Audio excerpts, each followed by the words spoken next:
Seja bem-vindo ao podcast do Ministério Fronteira. A mensagem que você vai ouvir foi pregada pelo pastor Álvaro Cruz na nossa igreja na Barra da Tijuca, no Rio de Janeiro. Nossa oração é para que você seja abençoado por essa palavra. Quem aqui gosta de pão? Não vamos dizer que você come pão, estou perguntando se você gosta de pão. Tem gente que gosta de pão, mas não come pão porque diz, pão engorda, pão isso aqui. Quem gosta de pão? Eu gosto muito de pão. Eu troco qualquer refeição por um pão diferenciado, um pão, e hoje o que a gente mais tem é um cardápio com diversas opções de pães. Quem gosta de pão francês? Muito bem. Quem gosta de pão francês, e eu gosto muito também, sabe que o pão francês só é francês no Brasil, porque não é o pão da França.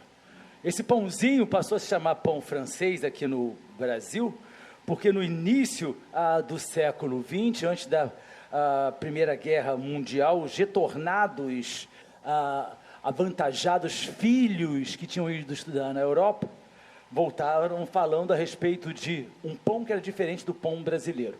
Naquela época o pão brasileiro tinha um miolo escuro, a casca escura também. E eles contavam a respeito de um pão de forma cilíndrica, um pão que era claro no miolo, que era crocante, e tentavam então, as padarias, imitar esse pão que saiu diferente do pão que é consumido na França. Vocês conhecem muito bem as baguetes, que não tem nada a ver com o nosso chamado pão francês, e ganhou esse nome, pão francês, para surpresa dos franceses. Da mesma forma que a tal da torta alemã. Pastor Johannes e a Dani estão chegando aí na próxima semana, pergunta para eles se existe a tal da torta alemã, só aqui no Brasil, que lá na Alemanha, a tal da torta alemã não existe. Mas o fato, queridos, é que o pão faz parte da história da humanidade há milênios, Segundo os historiadores, existem registros que comprovam que há mais de 6.000 anos o pão já existia na Mesopotâmia, o pão já existia no Egito, inclusive os egípcios eram grandes consumidores de pães, eram chamados na época de comedores de pães. É óbvio que o pão tinha um formato totalmente diferenciado. 4.000 anos antes de Cristo, descobriram o processo da fermentação, que aproximou o pão um pouco mais do que como nós conhecemos na atualidade. O pão era tão importante que ele servia como moeda. As pessoas muitas vezes eram pagas com pães. Eu sei que vocês sabem que também eram pagas com sal, daí vem o nome salário, porque as pessoas recebiam em sal, mas recebiam também muitas vezes em pães. Ser padeiro, por exemplo, era uma função muito honrosa, principalmente se ele era padeiro exclusivo de um rei, de um duque ou de alguém que tinha um título nobilárquico. Durante a Idade Média, o pão começou a ser feito mais em casa, produzido em casa, mas aí chegou a Revolução Industrial, e com a Revolução Industrial o vapor, e aí as moendas de trigo passaram a ser movidas pelo vapor, e isso possibilitou o quê? Possibilitou uma produção maior ainda de pães que viesse a atender a necessidade da população. O pão, historicamente, é tão importante que ele foi um dos elementos que startou, ou seja, que deu o início à Revolução Francesa. Existe inclusive a citação mítica, porque carece de comprovação histórica. O povo não tinha pão, a notícia chegou a Maria Antonieta, que era esposa do rei Luís XVI, dizendo, mas o povo quer pão, não tem pão. E aí a resposta, se eles não têm pão, que comam brioche. Mas o fato é que os historiadores duvidam que essa citação tenha acontecido, mas ela só vem a demonstrar que a importância do pão, porque o povo se alimentava basicamente de pães, e faltava produção, faltava pão, e o povo com fome se rebela. Tanto Maria Antonieta quanto Luís XVI vieram a perder a cabeça. Hoje existe uma quantidade enorme de pães. Eu posso perguntar, cada um vai dizer que gosta de um pão diferenciado, e além das diferenças, ainda existem as especificações, com glúten, sem glúten, pão italiano, pão com amêndoas, pão com nozes, pão com azeitona, pão parmesão, pão com calabresa, pão com tudo. E existem aí grandes padarias especializadas nisso. Eu gosto muito de ir lá e sair comprando um monte de pão diferente. Mas a despeito disso, também nós sabemos que uma grande parte da população mundial não tem acesso a nenhum tipo de pão. Sem delongas, não é necessário muito mistério para entender que eu hoje vou falar de pão. Mas nós vamos falar sobre o pão da vida. O pão da vida. Este é o tema da nossa reflexão e é muito apropriada, porque nós vamos celebrar a Santa Ceia. Vamos participar do pão e vamos participar do cálice em memória de Jesus Cristo. Vamos ler um texto que se encontra no Evangelho de João, capítulo 6, a partir do versículo 48, que nos diz assim: Eu sou o pão da vida. Os seus antepassados comeram o maná no deserto, mas morreram. Todavia, aqui está o pão que desce do céu, para que não morra quem dele comer. Eu sou o pão vivo que desceu do céu. Se alguém comer deste pão, viverá para sempre. Este pão é a minha carne, que eu darei pela vida do mundo. São palavras de Jesus Cristo. Jesus Cristo, ele declarou: eu sou o pão da vida. Palavras de Jesus Cristo. E ele usou essa declaração durante um sermão de repreensão aos judeus. Qual era o contexto aqui? Se você começar a ler o Evangelho de João no capítulo 6, desde o versículo 1, nós vamos encontrar a primeira das multiplicações de pães realizada por Jesus Cristo, onde só de homens foram cerca de 5.000 pessoas, um milagre nunca visto antes, multiplicação de 5 pães e 2 peixes, que vieram a alimentar cerca de 5.000 homens, se contarmos crianças e mulheres que não eram inseridas na contagem naquela época, talvez cerca de 10.000 pessoas ou até um pouco mais. Uma multiplicação de pães maravilhosa com sobejamento de 12 cestos, algo que deixou toda aquela gente que presenciou o milagre estarrecida, obrigando inclusive Jesus Cristo a se retirar, porque o tamanho milagre fez com que a população começasse a pensar: vamos proclamar o rei, porque ele multiplica, não vai faltar, logisticamente falando, alimento para nós resistirmos aos romanos. E a Bíblia diz que Jesus se retirou. Seguindo a leitura ainda deste capítulo de João, a gente vai encontrar que durante a noite, Jesus atravessou o mar da Galileia em direção a Cafarnaum. Seus discípulos foram primeiro, e aí nós vamos encontrar que foi nessa ocasião que Jesus Cristo andou sobre as águas.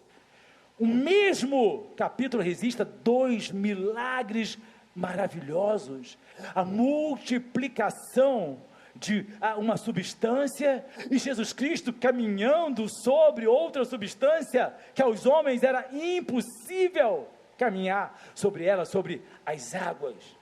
E a Bíblia chama esses milagres de sinais, e a finalidade dos milagres realizados por Jesus Cristo era tão somente revelar a verdade acerca da pessoa que ele era. Ele era o Deus encarnado, ele era o Filho do Deus vivo, ele era o Messias prometido àquele povo. Era uma aprovação da missão que cabia a Jesus Cristo. Mas continuando a leitura deste capítulo, nós vamos ver que no dia seguinte, a multidão foi novamente para próximo do local onde tinha acontecido a multiplicação de pães, onde eles tinham comido o pão que Jesus Cristo multiplicou. Eu fico pensando, eu que gosto de pão, eu fico pensando o sabor daquele pão que tinha sido multiplicado por Jesus Cristo. Realmente deve ter sido algo maravilhoso, tanto é que a população no dia seguinte voltou para o mesmo lugar. Aquelas pessoas, e a gente vai vendo no desdobrar do capítulo, não estavam ali porque tinham entendido que quem era Jesus Cristo através do milagre que ele tinha realizado. Elas não tinham entendido o significado daqueles milagres que identificavam Jesus Cristo como Filho de Deus. Aquelas pessoas estavam ali porque estavam interessadas em comer até se fartarem. João 6:26, Jesus Cristo diz assim: Jesus respondeu: a verdade é que vocês estão me procurando, não porque viram os sinais miraculosos, mas porque comeram os pães e ficaram satisfeitos. Comeram os pães e ficaram satisfeitos. Eles não foram procurar Jesus Cristo como Filho de Deus, como Messias, eles foram procurar Jesus Cristo como multiplicador de pães. Esse cara tira a minha fome.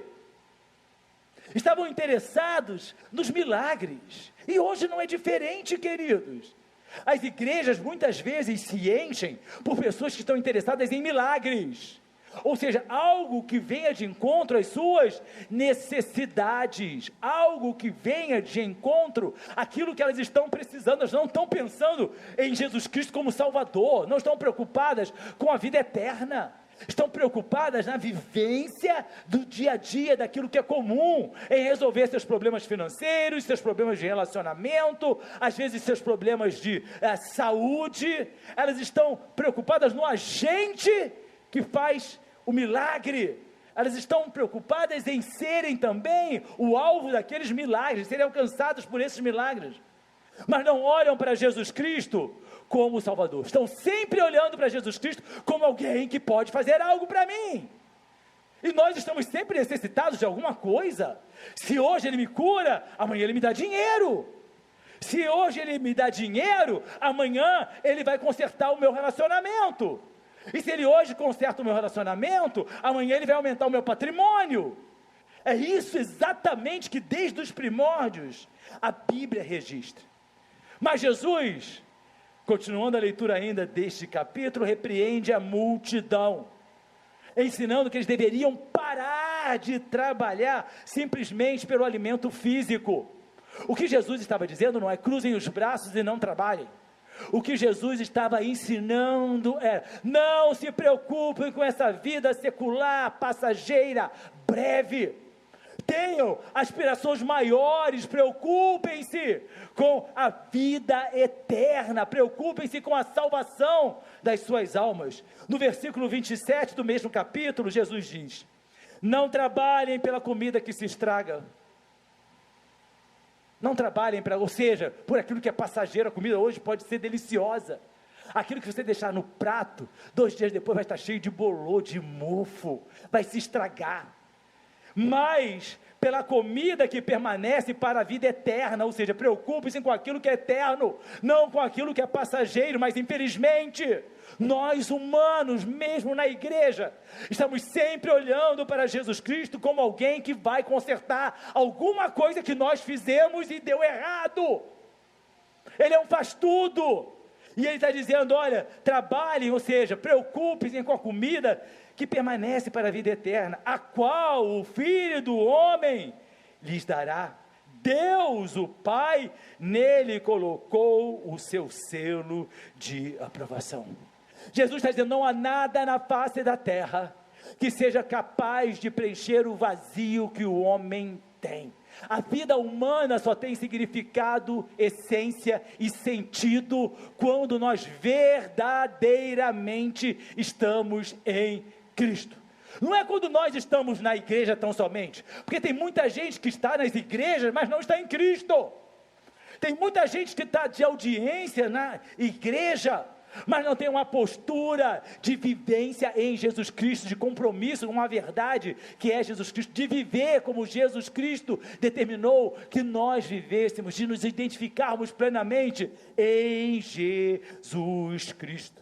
Jesus estava advertindo aquela população, aquela gente que foi procurá-lo como multiplicador, eles tinham o Filho de Deus, e eles olhavam para o multiplicador de pães. Jesus os advertiu, para que eles tivessem o desejo pelo verdadeiro alimento, salvação. A vida passa, a vida é breve, a própria Bíblia nos alerta sobre isso, é como um sopro, e por que nós devemos sempre tão preocupados com aquilo que nós vamos conquistar nesta vida? Queremos conquistar, ter, ser. E aí colocamos a nossa salvação em plano secundário. É o que Jesus fala: trabalhem pela comida que permanece para a vida eterna. E aí, ele se revelou, ainda já neste versículo, a ser este alimento, porque ele disse: o qual o Filho do Homem lhes dará, Deus o Pai nele colocou o seu selo de aprovação. Jesus, o pão da vida que desceu do céu. E ele não colocou tão somente que desceu do céu, para que eles soubessem que ele estava vindo do Pai. É claro que ele estava falando para judeus, e quando ele falou que eu sou o pão da vida que desceu dos céus, ele sabia que estava incitando neles a memória do pão que desceu do céu, chamado maná. A palavra maná, querido, significa, o que é isso? Tamanha surpresa daquele povo que tinha saído da escravidão do Egito. 3 dias depois de terem atravessado o Mar Vermelho, chegam às águas de Mara, aonde as águas que eram amargas foram feitas potáveis. Aí depois eles chegam até uma região das 12 fontes, e aí quando eles chegam à beira do deserto, os mantimentos já tinham se acabado, porque a comida acaba, a comida estraga. E agora? Tinham juntado tanto, estavam na dependência exclusiva do Senhor. Foi quando choveu, a Bíblia fala, choveu pão do céu. Aí você imagina, o que é isso? Eles estão dizendo, o que é isso? Maná. Era um milagre de Deus como provedor, e esse milagre se perpetuou por 40 anos consecutivos. Aonde aquela necessidade, ela estava presente, a provisão de Deus também estava, e essa é a certeza que nós temos que ter. Aonde estiver a necessidade daqueles que são verdadeiros filhos de Deus, a provisão de Deus vai estar presente sempre, porque Ele é um Deus de milagres, Ele é um Deus fiel, misericordioso, bom, pleno em amor, e a provisão dEle vai estar presente dia após dia, seja em que área for. Não me refiro tão somente à área da alimentação, não me refiro tão somente à área do vestuário. Aonde estiver a nossa necessidade, Ele é aquele que provê. O nosso Deus é misericordioso, é provedor, tem cuidado de mim, tem cuidado de cada um de nós que aqui estamos. Não trabalhem pela comida que se estraga, mas pela comida que permanece para a vida eterna. Aí o povo, sempre o povo, então ele está dizendo que eu tenho que trabalhar para conseguir comida que permanece na vida eterna. Estou entendendo tudo, estou entendendo nada. Jesus falava uma coisa, eles distorciam, e entendiam outra. Nós somos assim, a Bíblia é tão clara, tão transparente, por que a gente insiste em rasgar a Bíblia?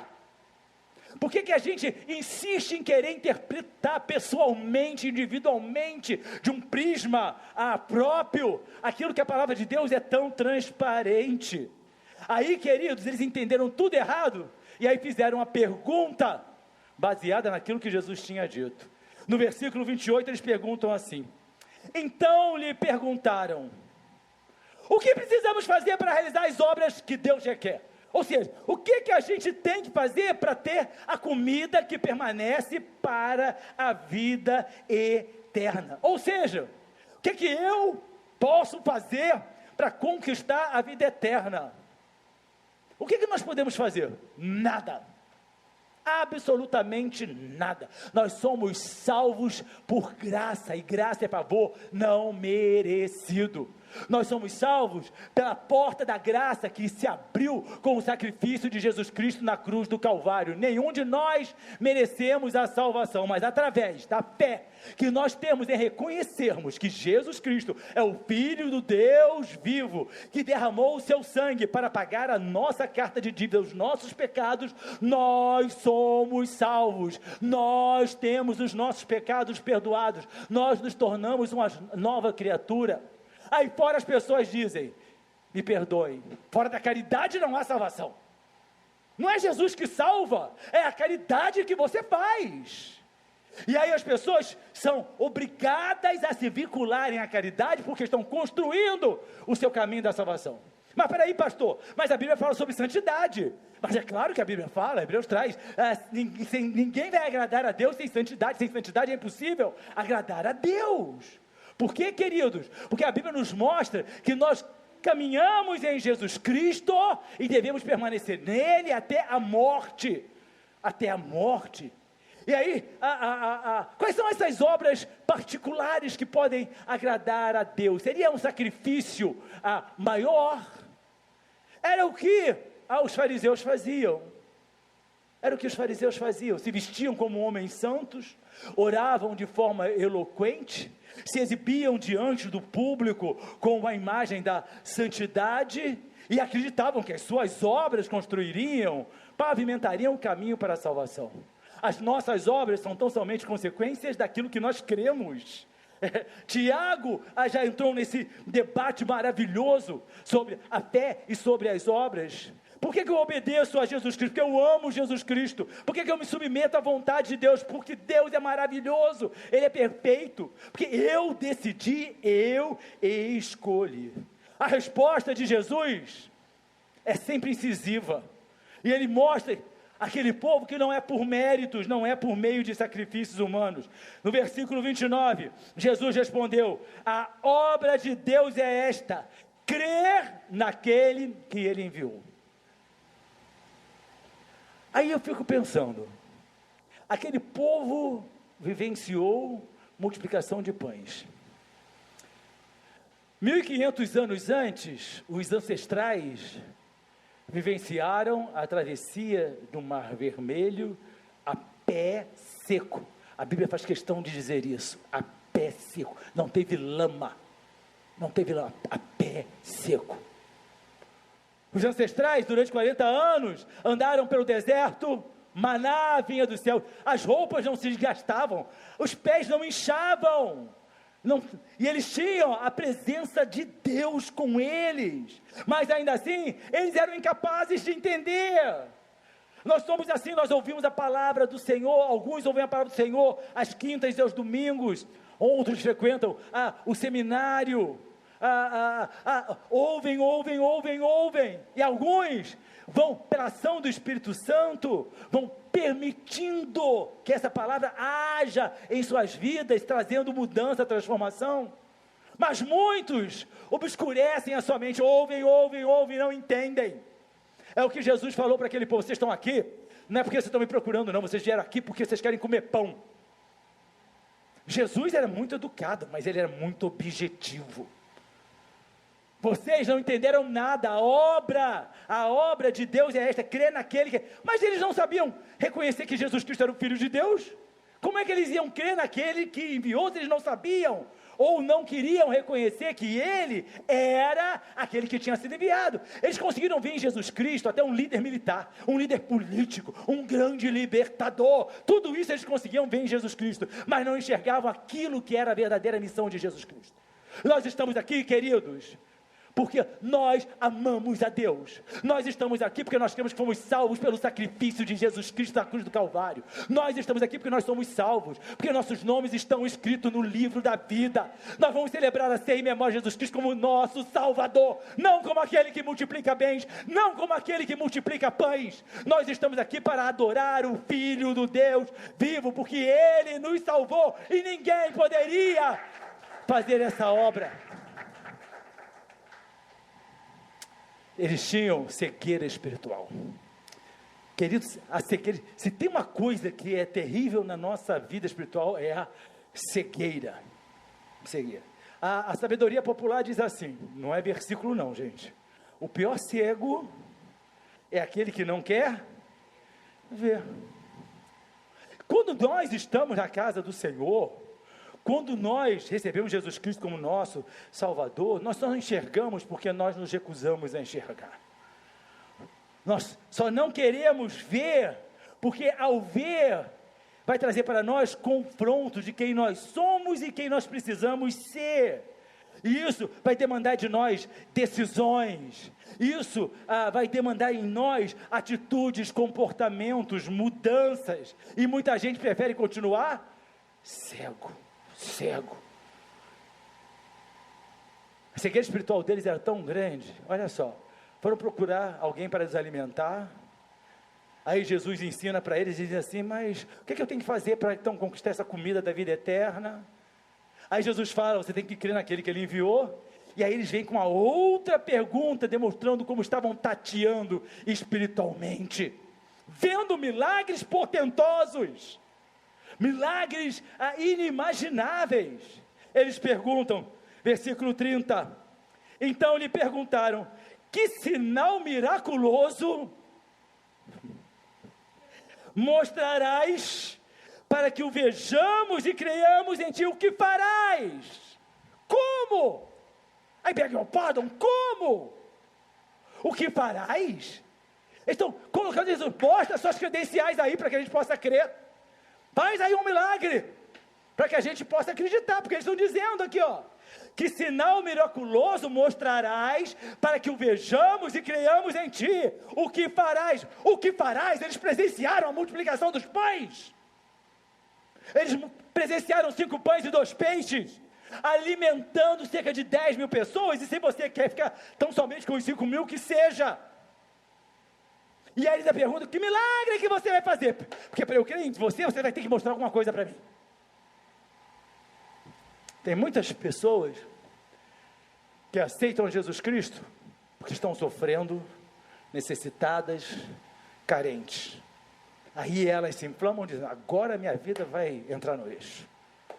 Agora Jesus Cristo vai chamar a existência que não existe, vai me dar o dinheiro que eu não tenho, a fama que eu não possuo, a beleza que eu também nunca encontrei, vou ter tudo aquilo porque Ele vai fazer para mim. Recentemente eu ouvi isso de uma pessoa. Pessoas dizem, eu vim para Jesus esperando que Ele fosse resolver meus problemas, e meus problemas continuam aqui, mas claro, querida, você errou a vida inteira. Aí entrega a Jesus Cristo, acha que um passe de mágica, Ele vai resolver a sua vida, Ele perdoa os seus pecados, as consequências das suas escolhas vão acompanhar você, e talvez durante toda a sua vida. São pessoas que perguntam assim, mas o que Ele vai fazer para que eu possa crer? Ele vai me dar isso? Se Ele me der isso, eu creio que Ele existe. Se ele me trouxer um anjo com uma mala de 2 milhões, ou se Ele fizer com que esse negócio seja bem sucedido, ou se, é a mesma coisa, que sinal miraculoso você vai fazer? Ainda pressiona Jesus, o que você vai fazer? O que Ele vai fazer? Ele me salvou, Ele salvou você. Essa é a nossa maior gratidão, queridos. Se Ele não nos desse mais nada, absolutamente mais nada, nós já teríamos motivo para ficarmos a eternidade inteira dizendo obrigado, obrigado, eu era pecador e miserável, hoje eu sou salvo, hoje eu tenho meu nome escrito no livro da vida, hoje eu sei que eu estou indo para o céu, hoje eu sei que eu vou morar com Ele para todo sempre, para todo sempre. O que é que você vai me dar para eu seguir você, Jesus? Pastor, se Ele resolver esse problema, eu creio que Ele... Como pastor a gente ouve coisas, queridos, como diz a sabedoria, melhor ouvir isso do que ser surdo. Eu já ouvi pessoas, só creio se Ele fizer isso. Ele não tem que provar nada que Ele é, eu preciso crer em que Ele é. Ele não precisa me provar que Ele é o Salvador da humanidade, mas eu preciso crer que Ele é o Salvador da humanidade. Ele não precisa que eu creia nele como filho de Deus, mas eu preciso crer nele como filho de Deus. Hoje nós temos o evangelho da prosperidade, um evangelho em que anuncia Jesus Cristo como o quê? Um multiplicador de pães, um multiplicador de bens. E é isso que as pessoas estão na igreja procurando soluções para os seus problemas, que a própria capacidade ou inteligência dessas pessoas não permitem que elas venham resolver seus próprios problemas. Nós somos inquisidores de Jesus Cristo. Você já pensou na arrogância desse povo? Que sinal miraculoso você vai mostrar? Para que vejamos e creiamos. Eles condicionaram. Me mostra um sinal miraculoso, eu vou ver, e aí eu vou crer. Porque se eu não ver esse milagre, eu também não creio. Vamos embora, o que você vai fazer?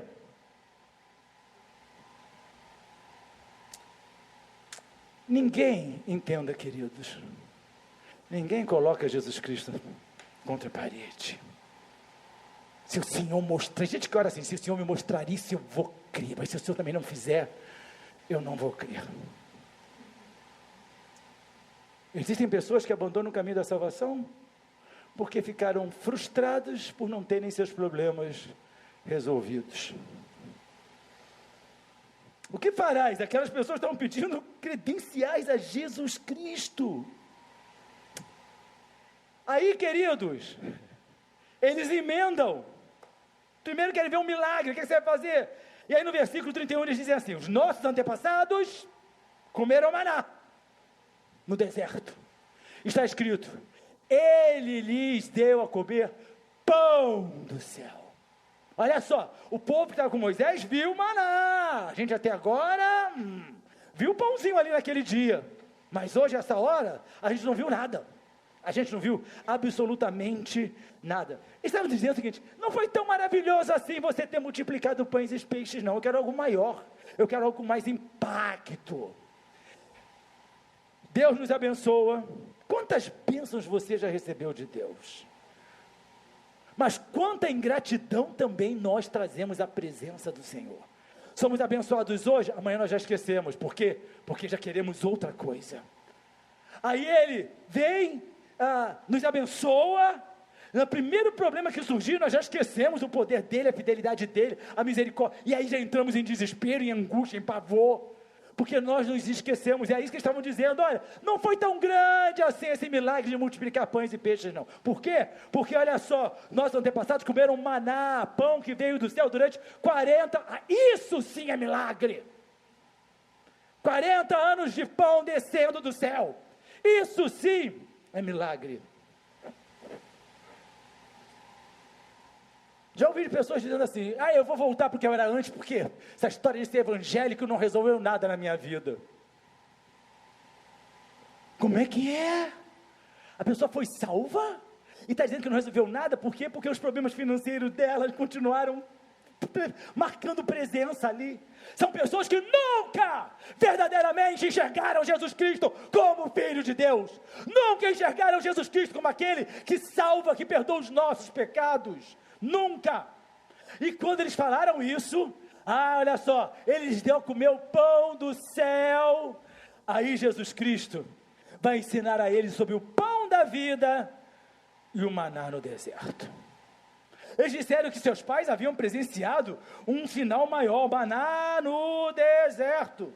Salmo 78, 24, está escrito assim: fez chover maná para que o povo comesse, deu-lhe o pão dos céus. Quando eles receberam o maná, Deus estabeleceu ordem para eles: vocês vão recolher durante tantos dias, tal dia você não vai recolher, não pensa você, porque se recolhesse podia, que não podia, vou guardar que mais, estragava. Era um homem, 3,7 litros de maná, era para cada um, era isso aí, 3,7, e olha só, não pensa no maná como um pão francês, não era isso, não eram pedacinhos de pães franceses. O maná, ele tinha um sabor diferenciado.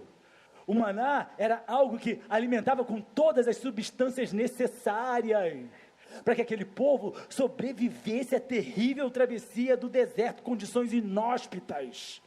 Não eram suplementos alimentares, era algo que somente Deus poderia enviar, por isso que era o pão dos céus. Durante 40 anos. Aí Jesus, no versículo 51, diz assim: eu sou o pão vivo que desceu dos céus. O maná apontava para mim. O maná já dizia, vai ter o pão que vai vir dos céus, que vai alimentar a humanidade com a salvação preparada por Deus. O maná era tipo, para quem já estudou tipologia aqui no nosso seminário, e Jesus Cristo era o antitipo, ou seja, aquilo para o qual o maná apontava, pão que desceu dos céus. Vocês falaram no pão do céu? Eu sou o pão dos céus, eu sou o pão da vida, eu sou o pão enviado por Deus. E mesmo, queridos, dizendo-se conhecedores, não conheciam a verdade de Jesus Cristo. João 6,51, eu sou o pão vivo que desceu dos céus. Se alguém comer desse pão, viverá para sempre. Este pão é a minha carne que eu darei pela vida do mundo. Ele estava dizendo o seguinte, olha, o maná só alimentava o corpo. Maná, você comia o maná hoje, amanhã você já tinha necessidade de mais 3,7 litros de maná. O maná só saciava a sua fome física. Ele declarou, quem comer desse pão viverá para sempre. Ou seja, eu sou a comida que permanece para a vida eterna. O que Jesus Cristo tem a oferecer para mim e para você, queridos, é algo sobrenatural demais para atender só as nossas necessidades humanas. Nós precisamos valorizar e entender a preciosidade da salvação em Jesus Cristo, e é isso que a Santa Ceia fala, nos leva à reflexão da preciosidade daquilo que nós recebemos sem merecimento, por graça, através do sacrifício de Jesus Cristo. Ou seja, o Filho de Deus que foi crucificado no meu lugar, que morreu no seu lugar, o pão que foi partido por amor a cada um de nós, e é isso que nós precisamos ser gratos.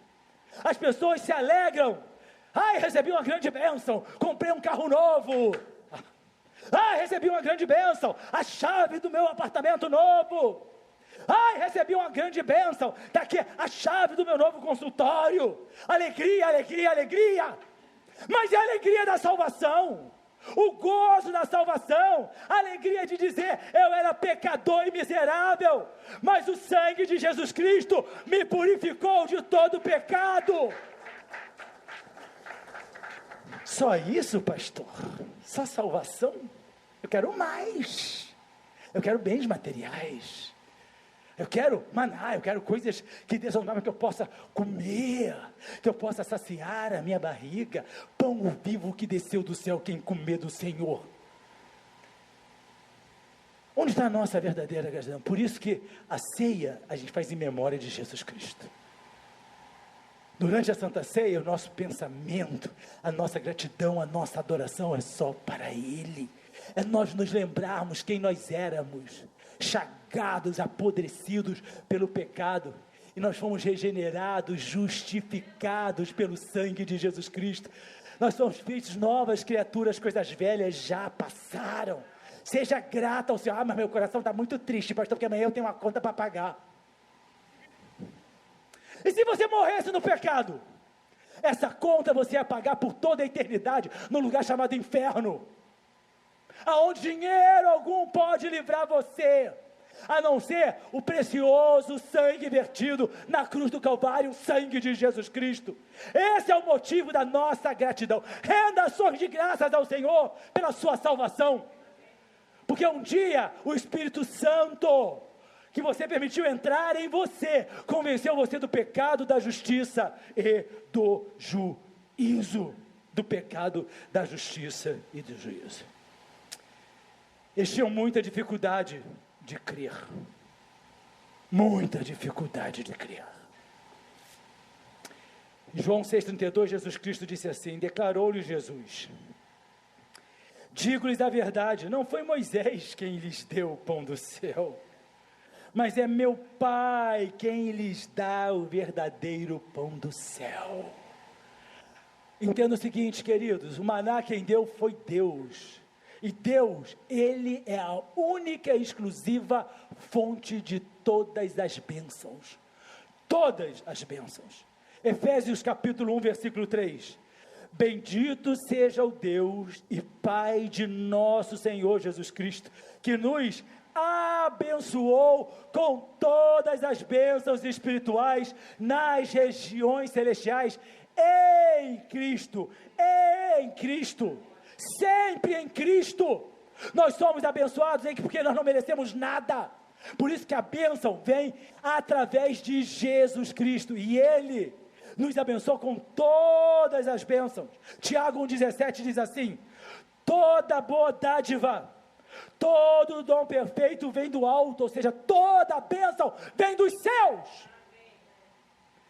E aí, queridos, às vezes eu tenho dificuldade em compreender como é que as pessoas não entendem a oferta, o dízimo, como gratidão e reconhecimento da fidelidade àquele que nos abençoou. Toda a bênção vem de Deus. Você pode dizer: mas é fruto do meu trabalho. Quem dá vida para você trabalhar, inteligência, capacidade e oportunidade, é Deus. Meu dinheiro compra comida. Seu dinheiro compra comida, não compra fome. Tem muita gente que quer comer, mas está cancerosa.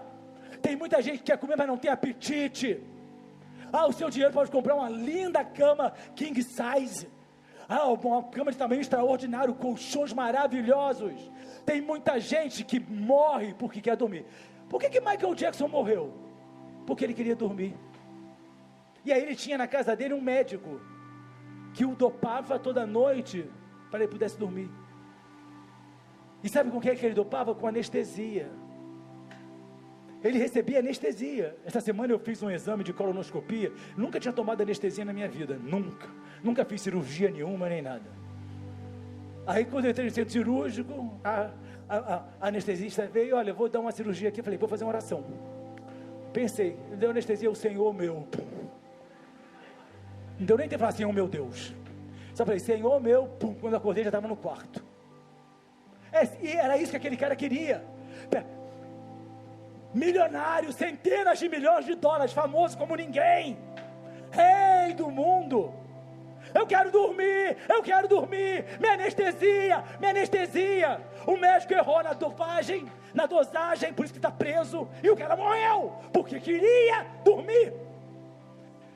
Você dorme e acorda e muitas vezes nem agradece: Senhor, obrigado pelo sono, obrigado pela noite de descanso, obrigado pelo repouso. Você fala: mas isso é pouco. A gente precisa aprender a ser grato àquele que é a origem de todas as bênçãos. Evangelho de João capítulo 3. Uma pessoa só pode receber o que lhe é dado do céu. Eu só recebo a bênção que me é dada do céu, só posso receber isso. Não tem como vir de outro lugar se é bênção. Presta atenção, se é maldição disfarçada em bênção é outra coisa. Mas a verdadeira bênção que traz riqueza e não acrescenta dor, que a Bíblia nos fala, só vem de Deus, só vem dos céus.